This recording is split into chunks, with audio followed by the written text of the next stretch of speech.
Hello again. In A History of Christianity by Kenneth Scott Latourette, we're on page 347. He's been dealing with the planting of the Catholic, that is the Roman Catholic mission in England. Christianity is already there, of course, and the Irish have had a lot to do with that. Now he's talking about Augustine, who was the first Archbishop of Canterbury, not the more famous Augustine of Hippo, who had lived about a couple hundred years before.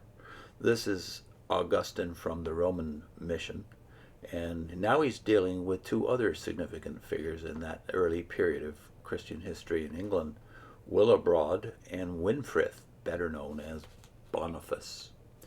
Within less than a century after the arrival of Augustine, missionaries from the recently converted English were going to the continent. There for several generations they led in the conversion of much of what are now Holland and Germany. They organized the church there and tied it up solidly with Rome. Thus they justified the efforts which Rome had put forth on behalf of England. Two names stand out in the story, Willibrord and Winfrith, or as he is better known, Boniface. Willibrord labored in what is now Holland with his headquarters at Utrecht. He was by no means the first missionary in the later Belgium and Holland, but part of what is now Belgium had been in the Roman Empire and had been reached by missionaries before the 5th century. Irish peregrini and missionaries from the Frankish domains had been there with much success. The English bishop Wilfrid had preached among the Frisians while on one of his trips to Rome and had baptized many. Willibrord came from a devout English family and had his early training in a monastery at Ripon, of which Wilfrid was the founder. When about 20 years of age, he went to Ireland, and in 690, then in his 33rd year, he embarked for Frisia, after the Irish fashion with 11 companions, and established himself at Utrecht, by which the Rhine then flowed. He sought the aid of Pepin of Heristal, and the latter, eager to extend Frankish power in that region, gave it to him. He also asked papal support, and in 695 or 696 was given archiepiscopal consecration in Rome, almost exactly 100 years after Augustine had set out from the Eternal City on his hesitant mission to England. Quite understandably, the Frisians connected Willibrord with Frankish imperialism and associated baptism with submission to Frankish rule. Baptisms decreased or increased with the ebb and flow of Frankish power. Yet until he was 81, Willibrord continued at his difficult task. He was aided by other missionaries from England, and while success was slow, by the time of his death, he saw Christianity well established in the southern part of what is now the Netherlands. Winfrith first came to the continent to aid Willibrord. The precise year and place of his birth are not known, but the date was possibly 672 or 675, and the place not far from Exeter. In early childhood he expressed a wish to enter the monastic life, but only tardily won his father's consent. He received his training in monasteries near Exeter and Winchester, and there displayed qualities of scholarship, Christian character, teaching ability, sound judgment, and administrative skill which marked him out for distinction. In 716 he went as a missionary to the Frisians and for a time was at Utrecht.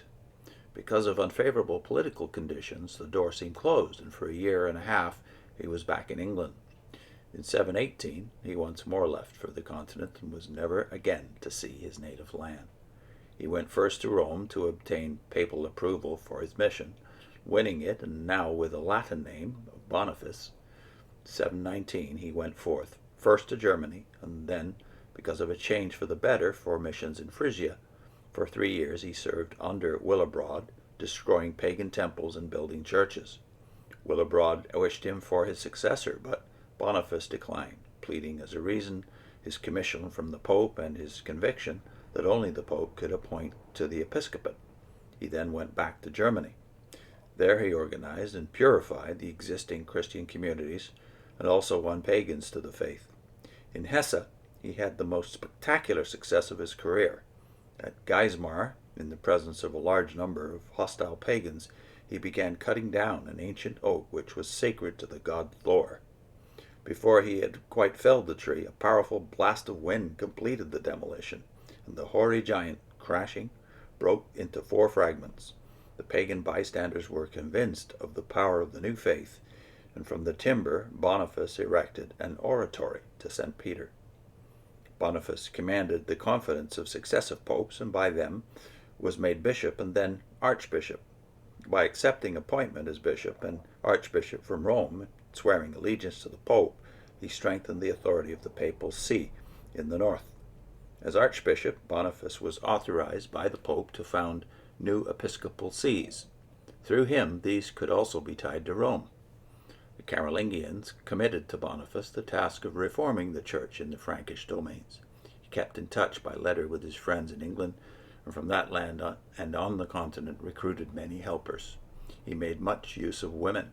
He was an indefatigable traveler, teaching, organizing, founding monasteries. The chief of his monastic foundations was Fulda, in the initiation of which he was aided by his disciple Sturm. It followed the rule of Benedict and became the main center of learning and theological education for much of Germany. Boniface was appointed Archbishop of Mainz, that is M-A-I-N-Z. Under his leadership, synods were held in the Frankish domains, which sought to enforce the celibacy of the priests, to reduce the worldliness of the clergy, and to exalt the authority of diocesan bishops, and reduce that of wandering bishops. Working under the authority of the popes, Boniface did much to extend the papal power in the Frankish domains. He reformed not only the Frankish church, but also the church in Bavaria and in Thuringia. Boniface longed to go as a missionary to the Saxons who remained on the continent. Finally, in his old age, and by his own wish, Boniface returned to the Frisians, among whom he had spent his first missionary years, and there baptized thousands, destroyed temples, and erected churches. The end came, probably in June of 754, and as he would have wished, he had a day set for the confirmation of neophytes, and had summoned them from far and wide to meet him on the banks of a river. There a band of pagans, apparently intent on plunder, fell upon him and his companions. Enjoining non-resistance on those about him, he was killed by the attackers. Humble, a man of prayer, self-sacrificing, courageous, steeped in the scriptures, a born leader of men, affectionate, a superb organizer and administrator, he was at once a great Christian, a great missionary, and a great bishop. The Church of Germany owed him an incalculable debt. By the end of the 8th century, the remainder of the pagan Frisians, for whom Boniface had given his life, had accepted Christian baptism. Next time, the conversion of Scandinavia. I put in a link to Justin Martyr on the millennium. Now, Justin Martyr lived around the middle of the 2nd century AD, so he's a good test of what was orthodox in terms of their views of the future, and specifically of the millennium and the second coming. 2 videos actually linked together, so I'll put the first on your screen. Justin Martyr and the millennium. See you soon.